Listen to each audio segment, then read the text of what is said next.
Welcome to a White Belt Experience, a Jiu Jitsu podcast for beginners. Today's guest is Joshua Richards. He's a 10th Planet New York City Blue Belt. He's also one of the biggest YouTubers online.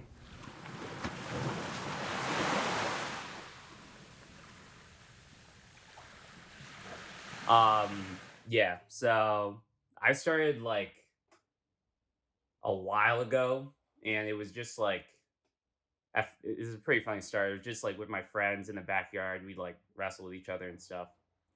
And I was just like looking stuff up on YouTube about like jiu-jitsu, just like Marcelo Garcia highlights and stuff.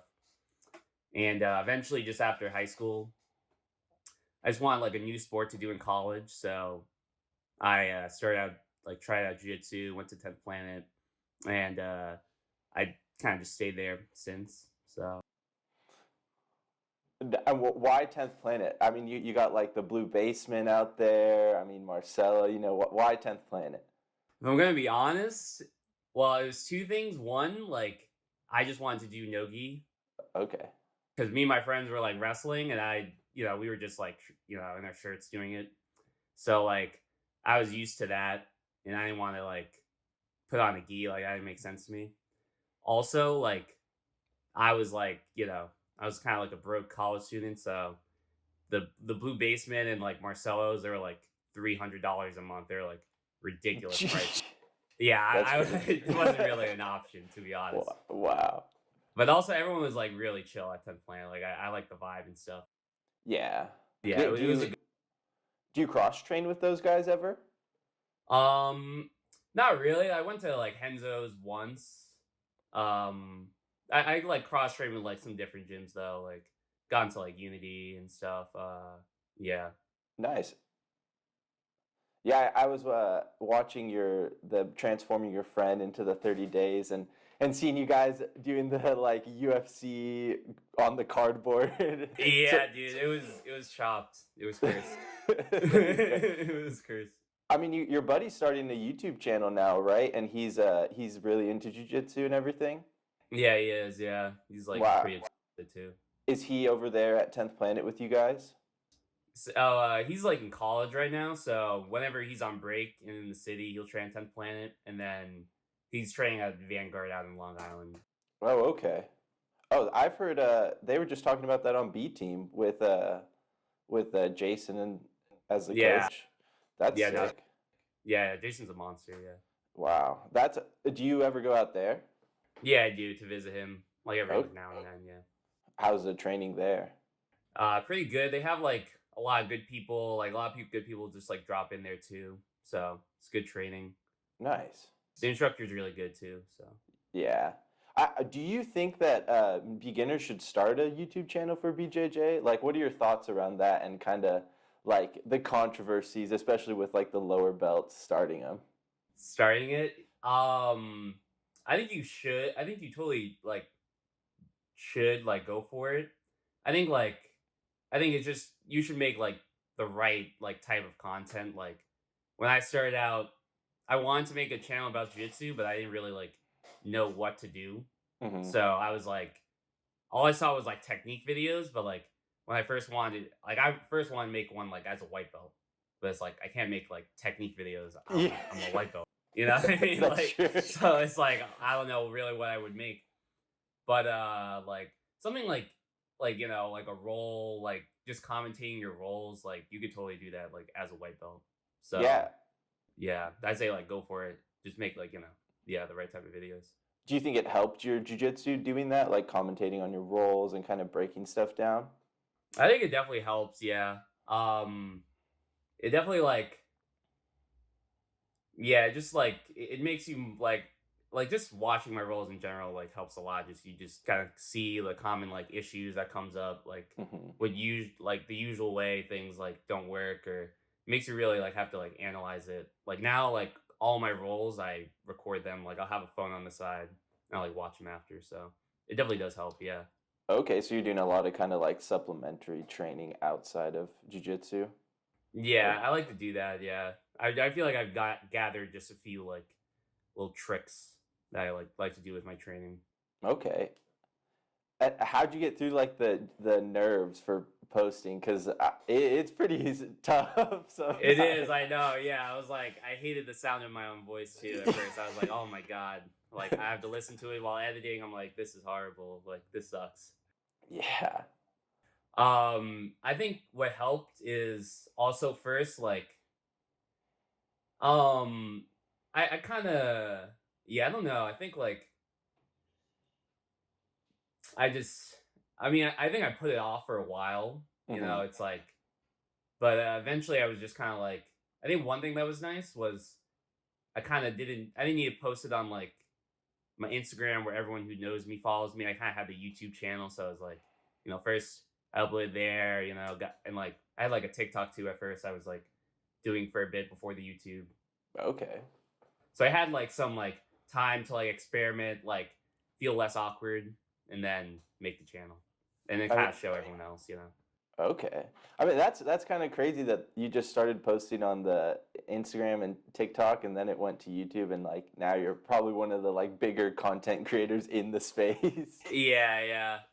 Yeah, it's just kind of like I feel like I was like experimenting on the other things, and then with the YouTube, I just like that's when I really started getting like consistent with it. When went over to YouTube, yeah, started like Did putting every week and stuff. did it improve your like jujitsu consistency too? Because you were so focused on getting all those like clips and stuff.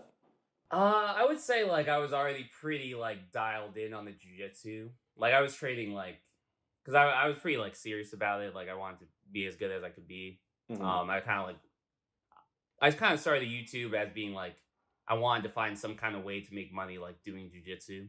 Hmm. So I was already like pretty dialed in with the jiu-jitsu, yeah. Wow. So do you think you could like get to a like pay for tournaments and training and eating just from like your following too? Yeah, I mean right now, like once my channel started like picking up, I like quit my job and now I just live off my channel, so jiu-jitsu, so Damn. There you go. Are you gonna go to trials in yeah. okay. Yeah, yeah. Is it weird getting kind of noticed for your whole like jujitsu YouTube channel rather than your jujitsu sometimes? Basically, yeah. Like I, yeah, any tournament I go to, I usually get like recognized by like a few people for the channel, yeah. Yeah, that's sick. Yeah, it's pretty sick. It's pretty weird at first. I was just like, I was like, yeah, it feels like oh man, I see your channel. I'm like, yeah, I don't know. It's weird having all these people come up to you. Yeah, but it's cool. It's cool because also you have something in common with anyone who comes up to you about jiu-jitsu. You know what I mean? Just be like, oh, where do you train and all that. That's true. And plus you get like those connections. Like you did your video with Jedi, and so Yeah, that's kind of sick. How was that meeting him? it was cool. Yeah, he was like super nice because I was gonna come over there because he was like he was doing a tournament and he was like, oh, like you want to like do it and stuff. So I came over and I had this like Airbnb I got off this like I guess maybe it was like a sus website or something. I don't know because I showed up and there was just like no Airbnb at all. It was like there was no log. I don't know how I was supposed to get in the house.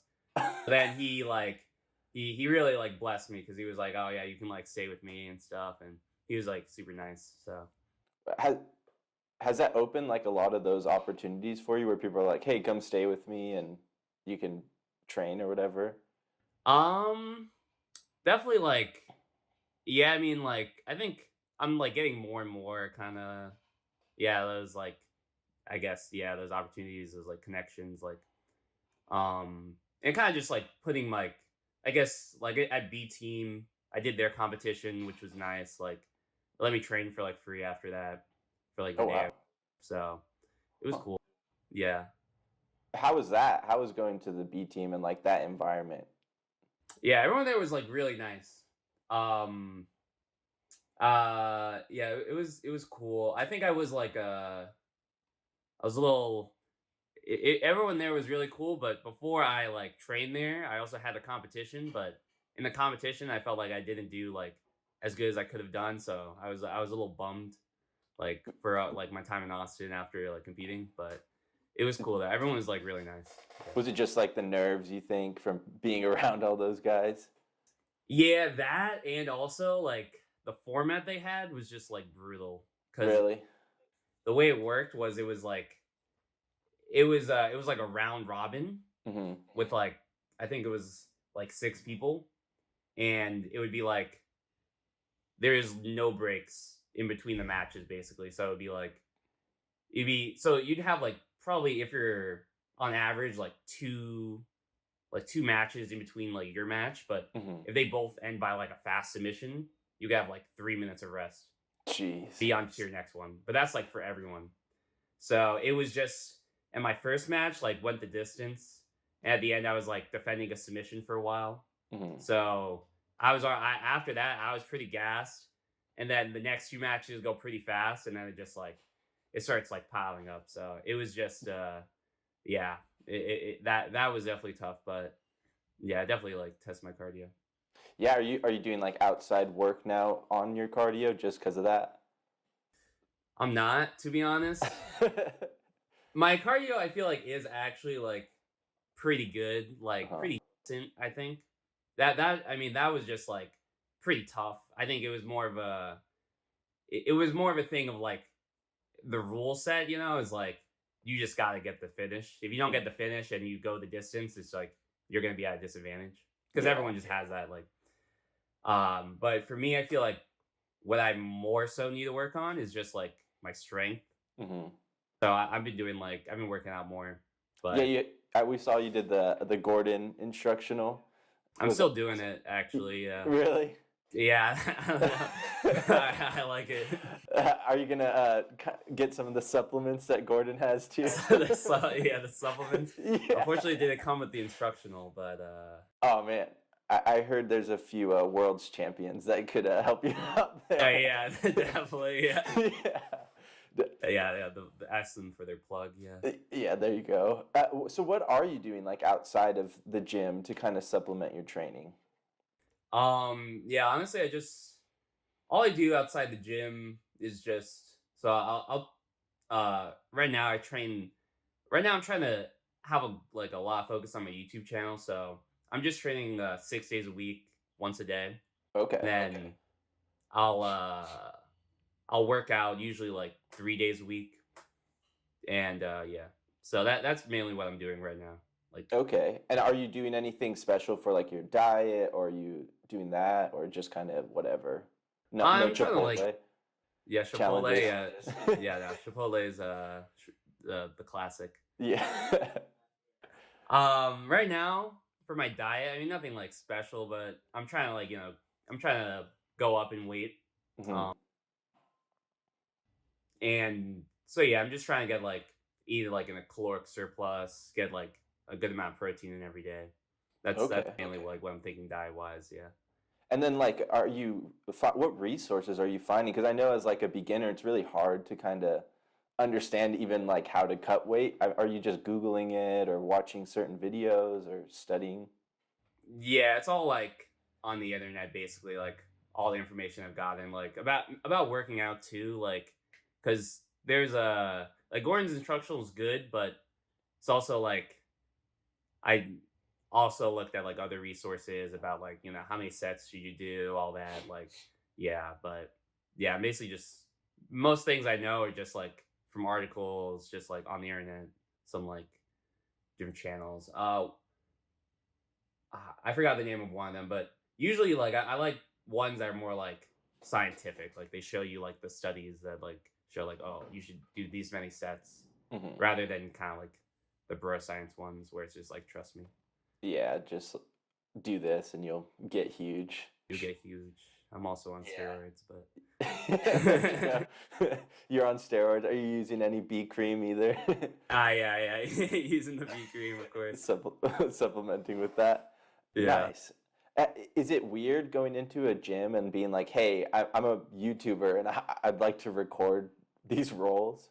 Yeah, luckily I haven't like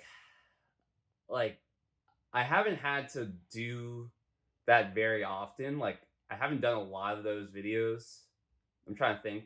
Like usually if I ever have done that, it's like a gym I've trained at, like a before, like no people there. The only time I did have to do that was in the when I went to B team Hmm. because I was a little stressed out because they had a sign there that was like no filming. And I was like, oh, like I came all the way here to record my rolls. That's awkward. But they're chill. I was able to record my rolls. Yeah, record like a roll with Ethan and stuff. So, but I was a little stressed about that when I saw that sign there. I was like, oh, You just asked and they were cool with it. yeah. I basically just asked. Like, I tried DMing them, but I don't think they saw it like the day of. Hmm. And then, yeah, I basically just started. I like basically asked like Ethan if I could record and stuff, and like he was chill. So I think it was all cool. Oh, that's sick. I know, like, we just saw Jedi going to Andy's, so I wonder how he, like, if he struggles with that. Yeah, I know. Yeah, I think it is like awkward. I think it Hmm. definitely is like awkward because, yeah, I don't know. Yeah, I think some people are like different about being recorded. Like, they're gonna like want to go hard and stuff. So That's true. Mess you up. yeah, it's like all right, gotta represent the gym. Yeah. How is the gym culture at your spot? Like, are everyone's cool with it? No one really says anything?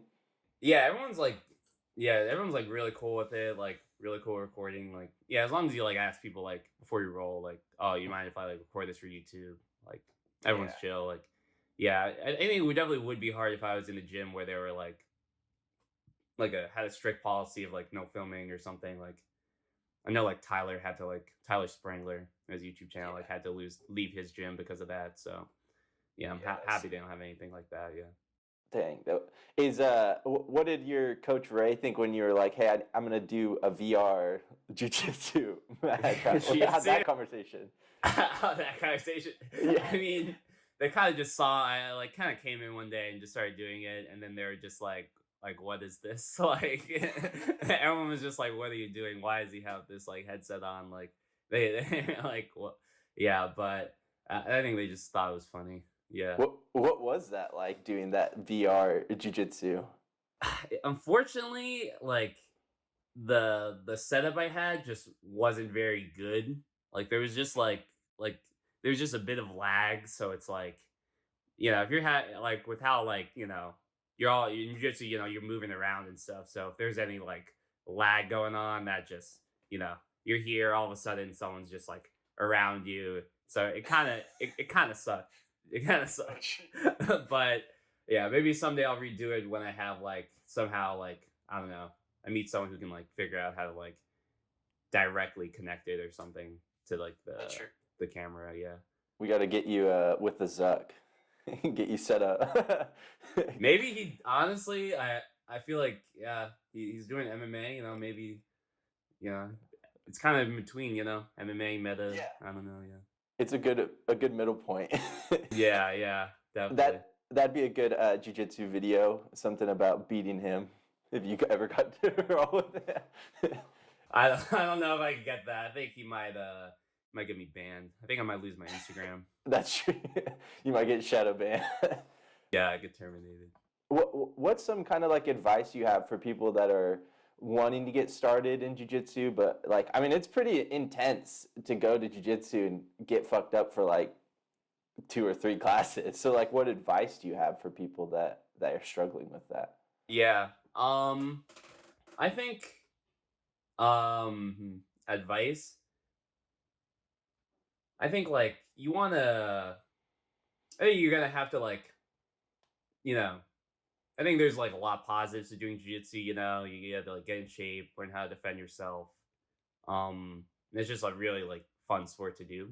Hmm. But I feel like you gotta like take like you gotta just accept like there's gonna be it's not exactly like it's not like it's a little like gritty to an extent. You gotta like you're getting like other people's sweat on you. You're rolling around. So and in the beginning you are just gonna get like beat up, but you just kind of take those like in the beginning it's all like just try to learn as much as you can basically like try to just pay attention to like he's able to if I'm just like holding on to him he's able to like pass my legs like take it as like a learning experience, not like oh man I'm losing like try to like learn from it. And then, like, are there any spots you would say that beginners should just start to learn right as they are getting into it, or? Yeah, like I'd say definitely you want to work like your escapes first Mhm. because in the beginning, like people are just gonna be passing your guard, and you're just if you don't know how to escape, you're just gonna get like held down and side control like the whole round and stuff, and it's gonna be hard to like play your game. Mhm. So I say first work your escapes, then I would recommend working your guard just because a lot of times you're gonna be on bottom, and if you know how to like sweep people and like go for some submissions from there, then you can start like building your game off that. And once like it's pretty hard for people to pass your guard, and when you do, you can escape. You got that like confidence to really start working like more moves and Mhm. stuff. So that's why. Is that kind of what gave you the confidence? Like, you were going out there and beating like brown and black belts in your first videos as a white belt. So like, you're just like, I'm not even scared of these guys. I'm gonna escape everything and sub them. Is that how you felt after that? I was like pretty confident in my escapes. Like, I would say, I think that did definitely help. Like, I think I had like some roles where I was able to kind of like, you know, yeah, I felt like I could escape bad positions pretty decently well, like the back amount. But also in that tournament though, I wasn't really like I wasn't super confident. It was more of just like we're gonna see what happens here. But Mm-hmm. yeah, that was the whole thing. How are you getting through those like comp nerves if you have them and stuff? Because those are brutal too. Those are brutal.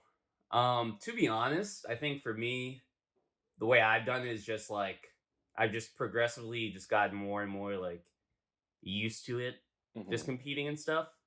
And I think like once like for me, I think what happened, like the turning point was just like because I would get pretty stressed before competitions, and sometimes I feel like that definitely did like hurt my performance where I would like gas out and stuff.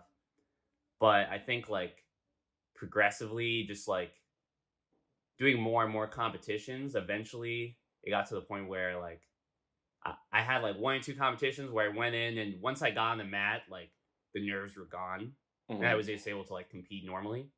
And that's kind of what I found. Like beforehand, I'd be nervous, but then once I got on the mats, it's kind of was just like, all right, like it's just go time. Like I'm just doing like what I do in the role. And I think knowing that like now knowing that like okay, when like I'm on a mat, like I know I'm gonna be like able to just go and compete. I know it's not gonna be like some like big thing. I know like as long as I'm warmed up and I'm there, it's gonna be all right. So that kind of just like takes some nerves away because all it is like okay, I'm here, and now like just gotta warm up and then get on the mats and that's it. Like it's not like some big thing. And yeah, another thing with nerves is like some I'm pretty used to like competing at like a grappling industries or like a naga or something in a local competition. Mm-hmm. But I remember like I've had a few competitions where it's like a super fight or something and everyone's like around you. And that creates like another like kind of level of nerves because it's like one match going on, everyone's watching you. It's different from like a grappling industries where it's like, like just a ton of people like there and stuff. So I Yeah. kind of just had to like whenever I did those, I had to kind of put myself in the mindset of like, all right, like this is basically just in the end, it's like the same thing as like grappling industries or something. Like I just have to like imagine I'm just about to do a grappling industries and just like go in. Yeah. So I feel like it's just like kind of just for me, it was just really competing. Like I don't know if there's a way for you to like have that first competition and it not suck. Like nerve wise. Yeah, at least mine, like I just went in there and the whole time I was just like tense, like just like and had a total adrenaline dump and stuff. So, but yeah, that's at least my experience of just competing more helped. Was that super fight the like where it was like coming down the last seconds? Was that kind of like your first real big like holy shit, I'm like making it and getting big matches now?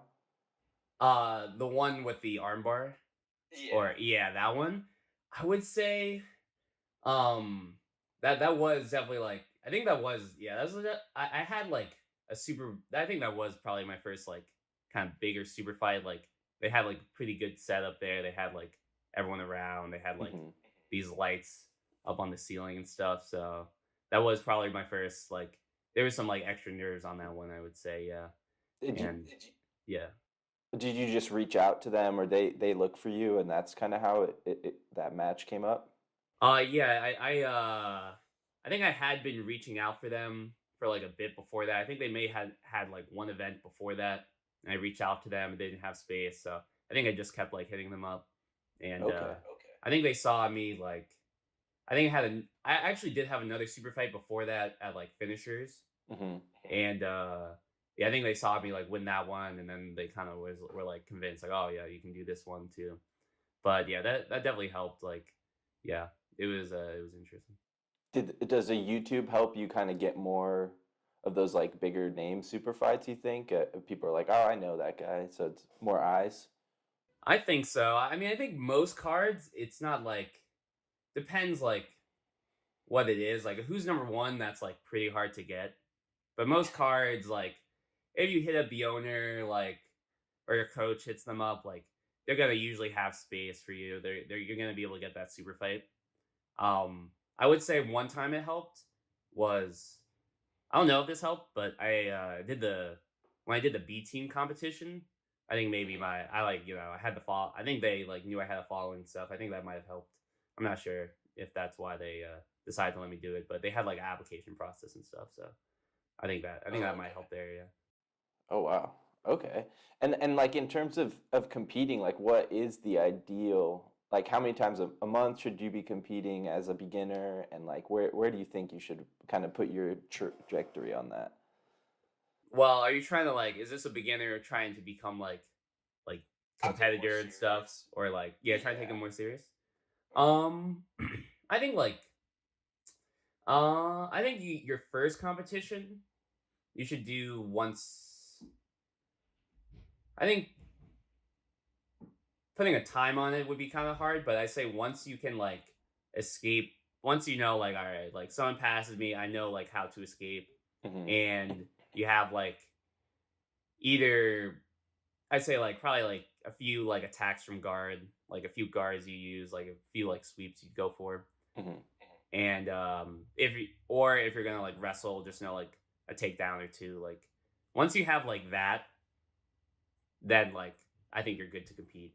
I think like you don't want to do it if you're just kind of like still kind of figuring things out, where you're kind of just like don't really have any game plan. But if you're like okay, like I know like people on my level, I can do like these one or two moves for me to like because the match is either gonna start like standing Hmm. or it's going to start if you pull guard then it's going to start on the ground, so you want to just know like wherever the match is going to start, like you have like some things you go for.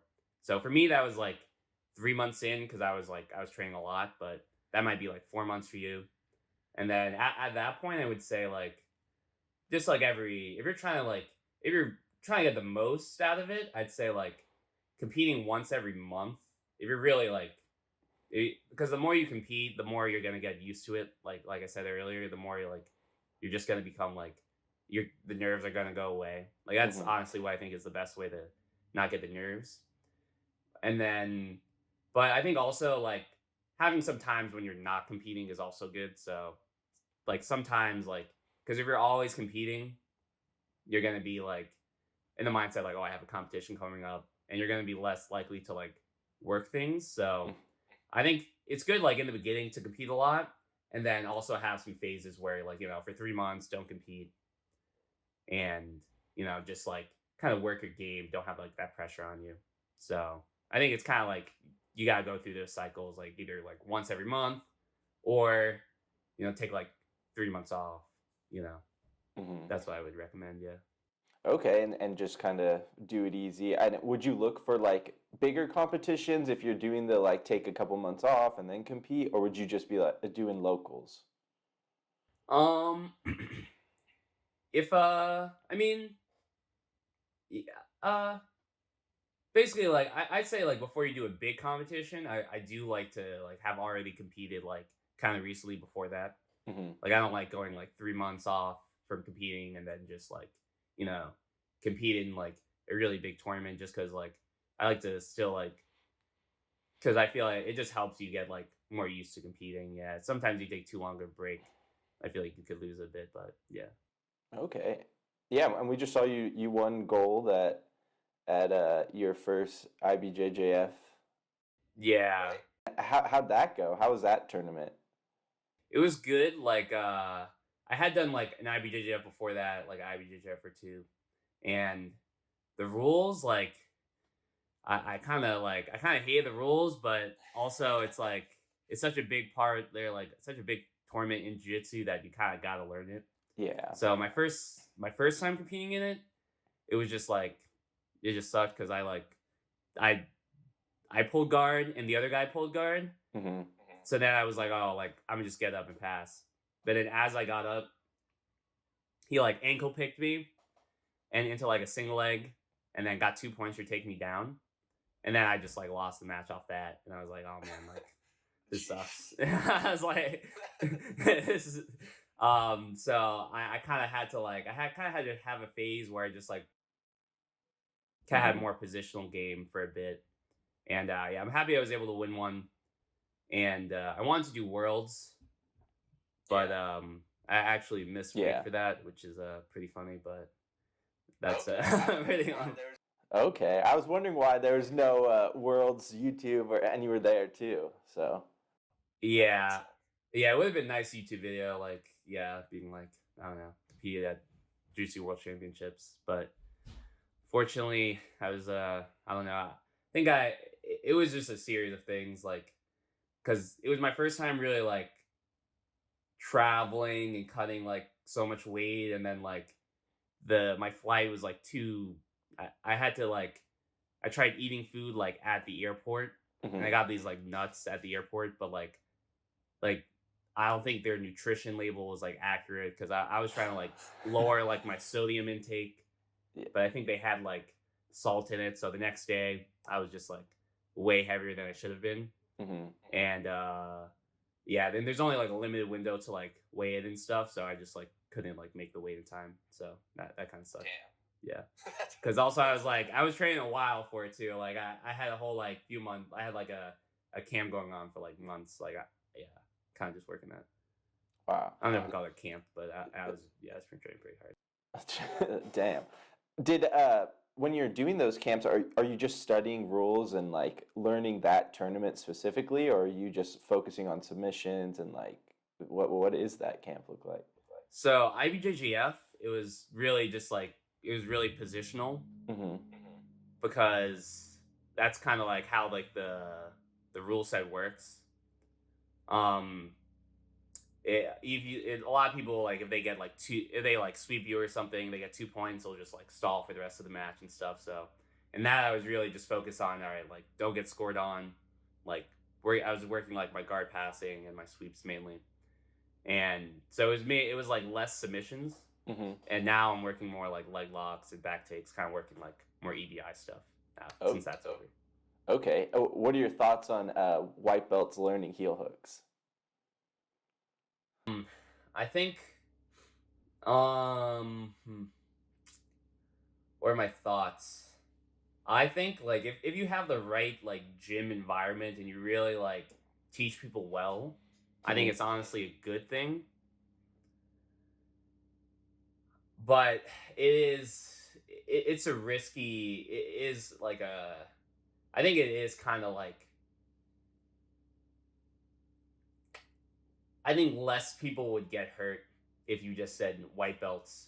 Like my gym, they do like, they say like no heel hooks for white belts. And I think less people probably get hurt, honestly, because of that. Because a heel hook is a thing where it's like, if you really don't know what you're doing and you're like spazzing out of it, you're just gonna hurt yourself. It's like guaranteed. And there have been like, I know people who've done that just because they're like newer and they're like spinning around while like in a heel hook or something. So, and I think it's good to teach them because like it's good to know like not to do that. But it's also like if you teach them and then they can do it to each other, then it's like a dude does a heel hook on another white belt who doesn't know like the right way to turn and stuff, and then he just hurts himself. So I understand why people don't teach it, but like I think it's also, but if you want to like kind of be more serious about your jiu-jitsu, like it's best to just start learning it in the beginning, like so you don't need to like fill in that gap later. But yeah. And then in terms of like learning jiu-jitsu and stuff, it's pretty clear that you kind of take like the DDS style approach to everything. So are you mainly focusing on those guys when you're learning, or is there people you like to study from a little more than others? Yeah, I think I learned like in the beginning it was mainly just like Gordon or like Marcelo Garcia. Like first Marcelo and then like a lot of Gordon instructionals. Hmm. Um Now I'm a little more like I'll like just whoever's like doing well in the competition scene, I'll just like take one of theirs instructionals. But a lot of it has been Gordon. Like Gordon's probably like the main instructional I've used. Hmm. Uh yeah, throughout my journey. Yeah, mainly Gordon. Okay. What do you think about following Gordon and kind of like his controversial, like this take on steroids? Like it's kind of hard to follow him sometimes as a newer athlete because you're like, well, I might as well just do steroids, you So know? just serious.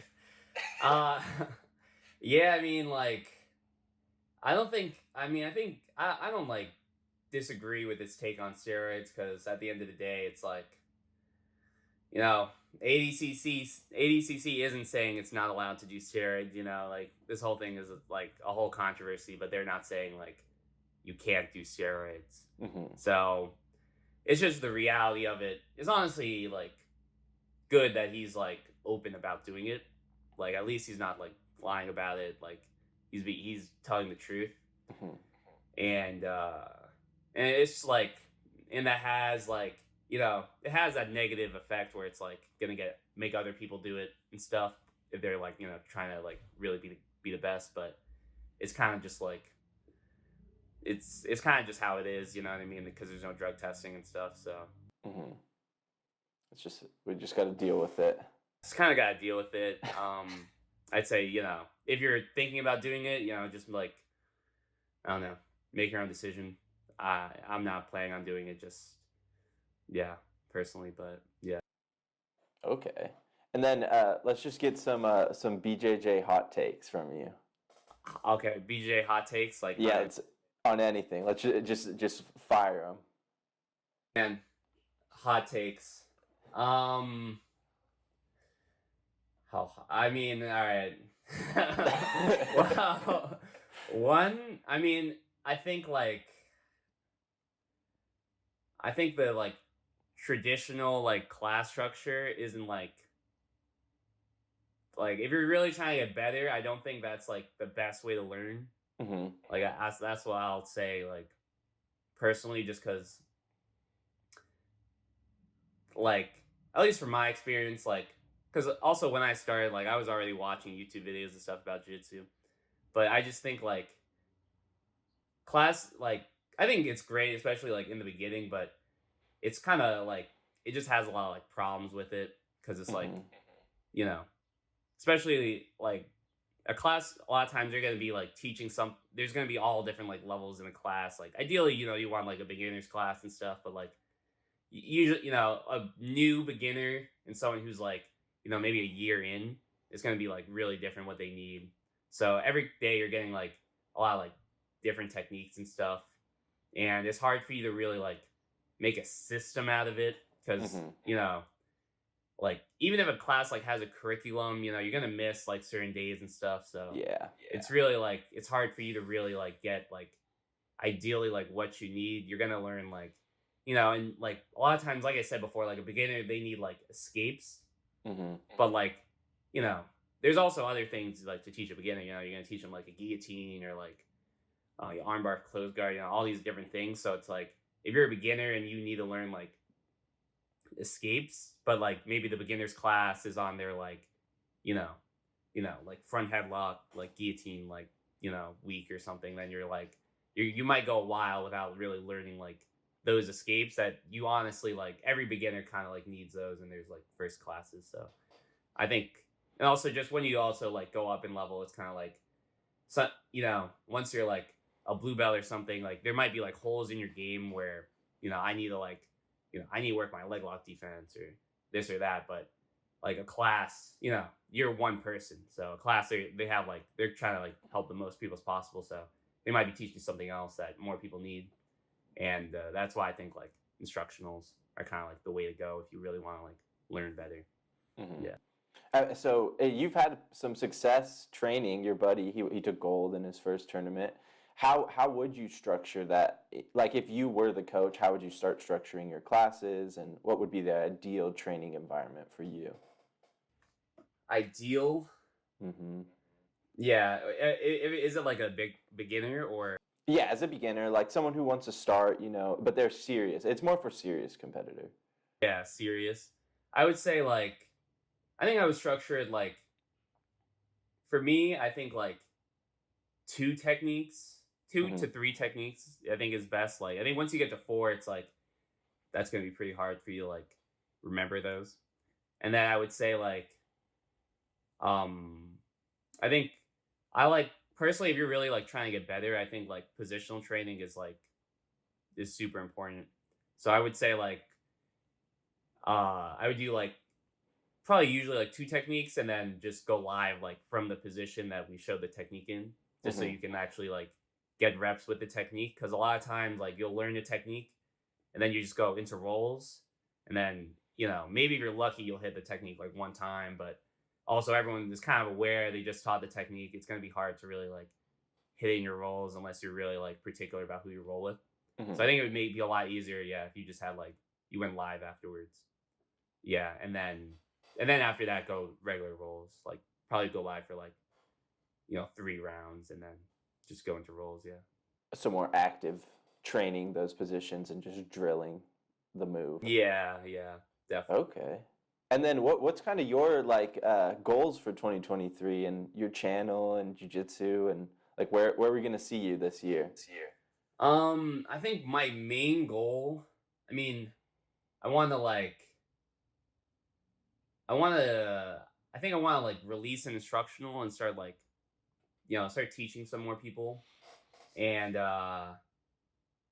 yeah, that's honestly one of my main goals. I want to like be able to like start like sustaining some more income off that, so I can like make more trips out. Like I want to go to B team for like longer and stuff, and just do more like traveling for training and stuff. So mainly like I think right now like my main thing is just like instructional and keep putting out like good videos basically. Yeah, YouTube wise. Yeah. What do you say? Like I know people kind of hate on like the blue belt instructor, and like, but what do you say to people that are saying that stuff? I mean, clearly your results are there, so it's not like you suck, but I know Yeah, there's still hate. there's still hate. I mean, like at the end of the day, like belt doesn't really mean anything. I've been training for like soon it'll be in the summer it'll be 4 years.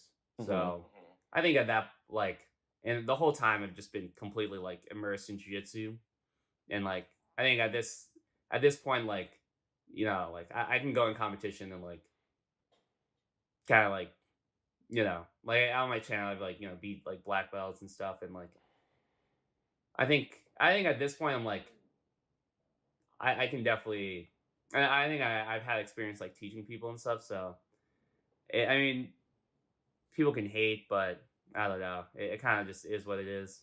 Yeah. Yeah. So, but yeah, I kind of just like I think at first like I didn't really want to teach because I was like I was still like kind of newer. But I think at this point like I've also like I've taught class before at stuff in my gym, so I kind of know like I feel like I'm confident in myself teaching. So that's all I really care about. Yeah. Yeah, just building that self-confidence more. Yeah. And then I know you just released your it's like a free guide on your do you want to tell people about that a little? Yeah. So I have like an email list where I basically like, because on my channel it's more like roll breakdowns and stuff, but Mm-hmm. I have an email list where I basically just send out like free technique videos and stuff like every week or so. So yeah, that's kind of what I've been doing, like also to help like improve my teaching and stuff. Kind of like just sending out free videos there, and yeah. So I have one on the shoulder crunch, just like one of my favorite ones I do. Yeah. Okay. And people can just get that on your YouTube page, or is that like Yeah, it's in if you go to my YouTube channel and then go into the like about section, there'll be a link right there, yeah. And yeah, I email it to you every month, new techniques, yeah. Or every that few weeks. Are you gonna kind of shift that into like the Patreon style, or are you gonna just do more of the Gordon sell, like one instructional and be done? Yeah, I think I'm going more like on the instructional route. Mm-hmm. Like, yeah, have like one bigger instructional where like you really can get like a lot of help from. And then have more just like if you don't want that, then I'll just give you like a ton of like free technique videos. But if you want to learn like the full system, and also my instructional, like I'm gonna have parts where like I can like I'm gonna like review your roles and stuff. So it's gonna be more than like just an instructional. So if you Okay. want that, that'll be like a little bit like it'll be like the price of instructional. But if you just like want to like just learn some like techniques, like I'll just send it to you for free. So I kind of just what other people are doing on Patreon, I just want to do that like just for free, just to give like value to people. And Mm-hmm. then if you want more, like you could buy the instructional. I think Okay. Well, that's sick. Do you notice it's a lot more like lower belts or upper belts joining your current one, or what do you see those numbers looking like? well, I can't say exactly for the people that joined, Uh-huh. but one like realization I had with my channel was like a while ago, like I put out a poll and I like kind of asked like what belt everyone was. And honestly, I'll pull up the exact statistics just so I don't get this wrong because it is on my channel. So I'll just do that very quickly. That was the one from Um, like 9 months ago, I think, or something. Yeah. yeah, it was. Let's see, it was 7 months ago. It was, so 24% like haven't trained before. Who answered this poll of like 5,000 people, and then so 24% haven't trained. 56% are white belts. 14% are blue belts, and then 3% purple belts, 3% brown/black belts. So I feel like so basically like 94% of my Mm-hmm. channel are like blue belts are under, and like 80% are like white belts basically.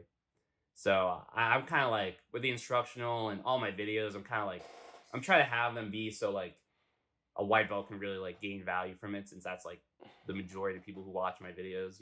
Mm-hmm. So I'm really trying to like with the instructional too, like or any like kind of videos I give out for technique, I really want to help like just mainly like white belts or blue belts feel like just progress faster and stuff.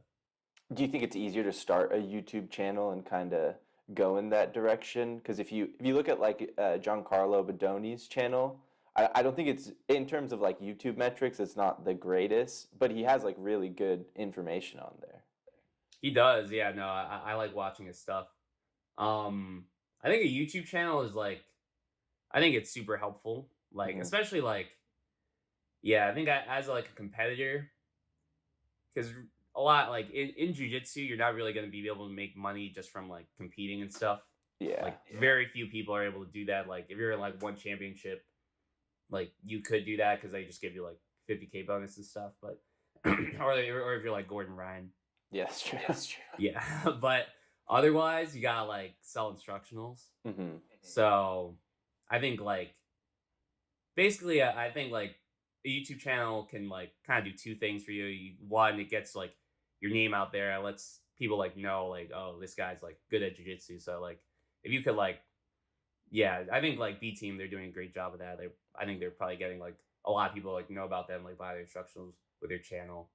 And also just like John Carlos channel is good too, because like if you like if you give like value to people, like really like help them get better, like Mm-hmm. just on your channel, then they're more likely to like like support you, get your instructional, like learn more.